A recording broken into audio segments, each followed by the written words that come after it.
ไปปล่อยมันใส่ยางก่อนไปปล่อยมันใส่กงก่อนเนาะยางออกแล้วเขาจะคิดไปจ้างไฟสารให้ทุกคนเลยยางบนนี้แหละเนาะสบายดีFCมาทุกคนเนาะมื้อนี้สิเอานกลองไปเกาะทางหลังบ้านเบิ่งเฮาก็บ่ได้เกาะเป็นเดือนเลยเนาะบางเทื่อมันมามื้อนี้แดดอยู่ลองเบิ่งจับมันมาบ่มากอะทานรุ่นน้ำกันเนาะทุกคนเสียวนกไปเกาะอีหลังบ้าน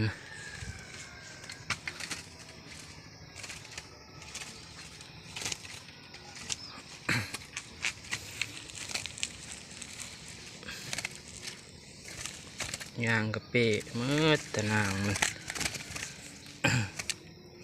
เดี๋ยวหาคนสารให้แหละไปจ้างคนสารให้เลยทุกคนเลยมาดูตัวนี้โอ้ขาดอีกตัวไว้พี่แหละถึงนกเลยจึงยู่กันนี่มาขาดตกไปหมดเลย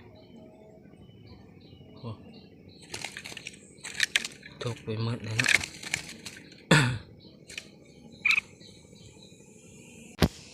โอ้ทุกคนว่าสิไปเกาะนกอยู่หลังบ้านพวกเบิ่งไหมอันนี้กับไม้กับบูมีตะนางเลยตะนางก็อยู่พอตะนางตกอยู่รุมพี่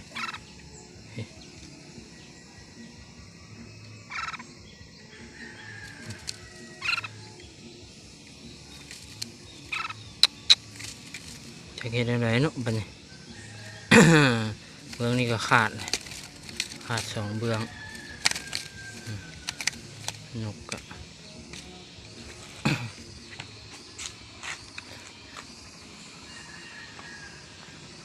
ขาด2 เบื้องเลยทุกคนเอ้ยเบื้องนี้ก็ขาดเบื้องนี้ก็ขาดป่องบักใหญ่เบื้องนี้ก็โอ้ยเห็นอะไรเนาะมัน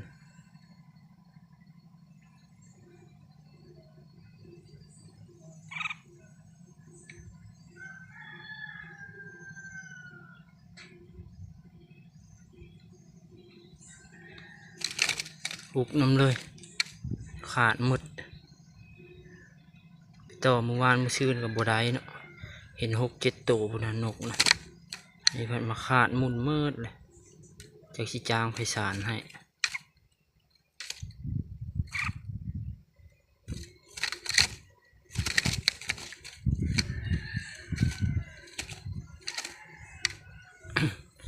นกอะ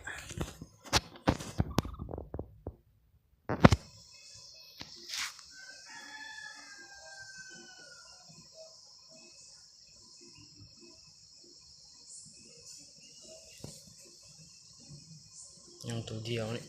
นกก็ยังตัวเดียวนี่เนาะอยู่เฮือน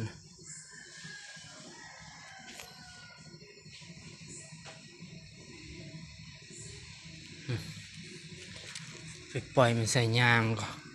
ไปปล่อยมันใส่กงก่อนเนาะแล้วเขาจึงเบิ่งอันนี้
ขาดมืดตะนางกับทุกคนเลย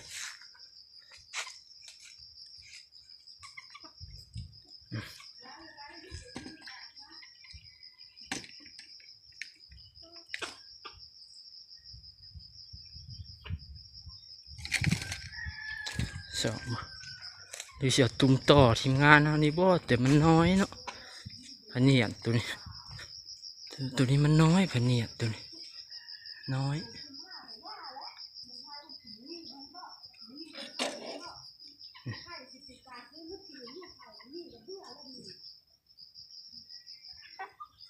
ตัวนี้พะเนียดน้อยเนาะตัวนี้โชลงโชไปนี่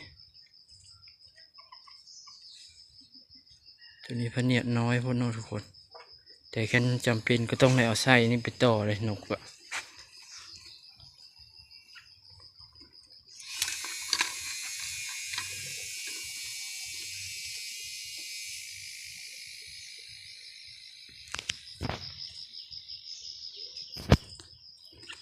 ตัวนี้สิยังดีอยู่ของทีมงานเรา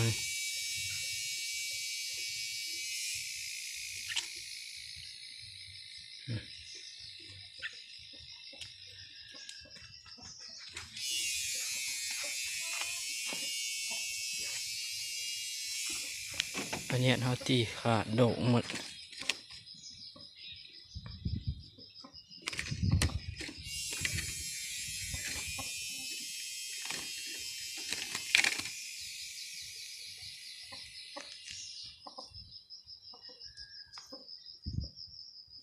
นกกระเดือตัวเดียว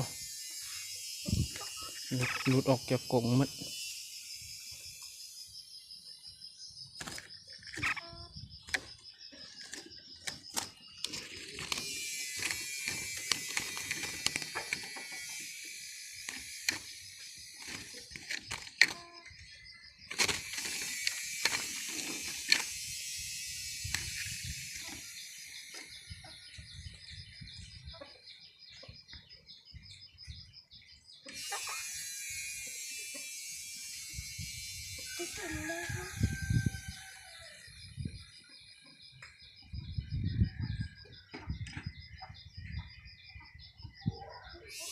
ถ้าช่วงลูกใบนู่นแหละทุกคนเขาจึงไปต่อเนาะ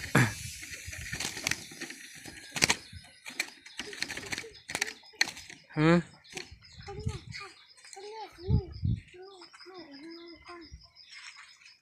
เดี๋ยวนั้นมาเฮือบ้าวนี่ไปเดี๋ยวจึงเบิ่งไก่ไอ้มอดไปเอาน้ำเด้ออืม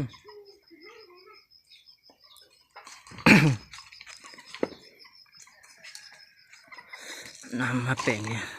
สิเอานกไล่ใส่ยางนี่ก่อน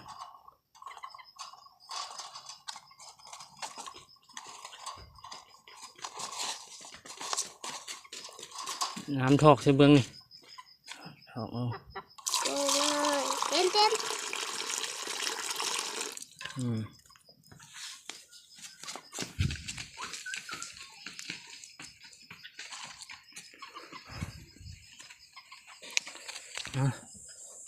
มาเข้ากรงนี้ก่อนโชว์ไก่นี่ก็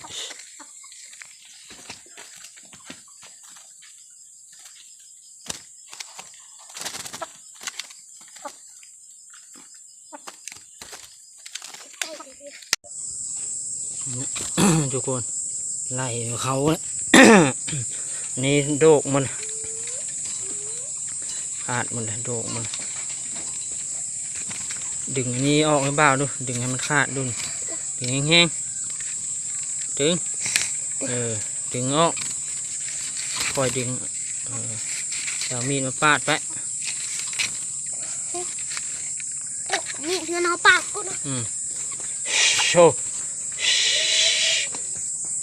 ไก่นี่ก็มันตอมตินกเว้ย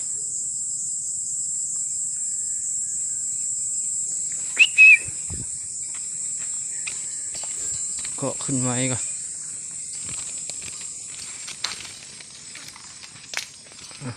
ไก่มากลัวมันพวกนอนทุกคนเนาะ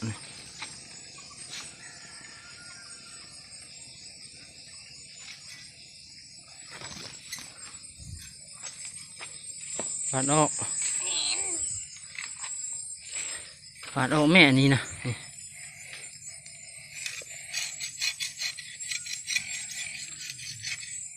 โช ปาดในคาดเนื้อขาดแล้ว เบื้องนี้ก็ปาดออกรถมันโด่งหมดเลยทุกคนเลยมันบุเปลี่ยนแหละ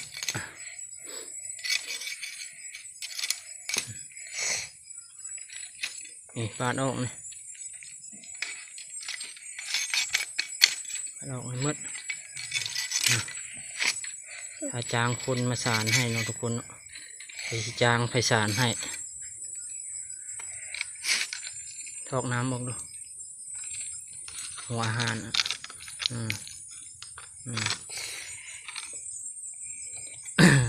เรียบร้อยทุกคนเลยเหลือแต่อันนี้บัดนี้นางเอานางออกเนาะนางขาดเลยเรียบร้อยเนาะทุกคนเนาะเนี่ยอันนี้เขาก็ม้างเรียบร้อยเลย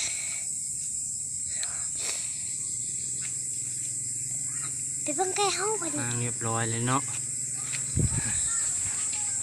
ถ้าจางคนสารให้เอาสายได้ไอ้เนาะอันนี้เขาเอา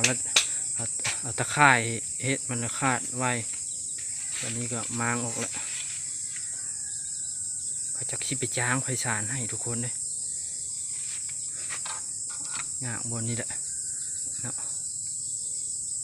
คือใครหมูนี่ใช่ปะ มีก็ให้ในขอกไก่ให้อยู่ขอกไก่หลายได้ทุกคนเลยเกาะปะไว้นี่ก่อนเนาะของทีมงานเนาะตัวนี้เป็นของทีมงานเนาะทุกคนตัวนี้แต่ว่าตัวน้อยมันน้อยเที่ยวก็ตัวของเฮาของใหญ่ตัวนี้น้อยทั้งน้อยทั้งตับเนาะ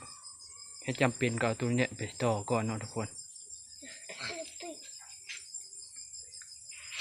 ฉันจำเป็นเนาะทุกคน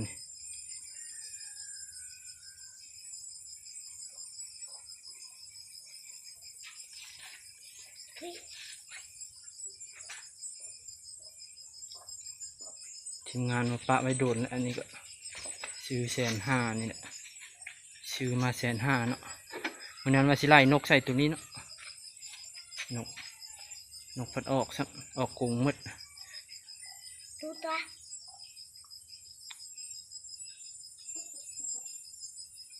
โอเคแล้วทุกคนคลิปนี้เขาก็ซีขอจบลงเพียงเท่านี้เนาะฝาก FC เด้อเข้ามาก็ฝากกดไลค์กดแชร์เนาะคือว่าสิได้ไปต่อนกนะมื้อนี้ว่าสิต่ออยู่หลังบ้านนี่มาเบิ่งสิตะนางขาดหมดตัวนี้ยังบ่ได้แปลงโจกน้ำโจกหัวอาหารมันเนาะเจอกันคลิปหน้าเนาะทุกคน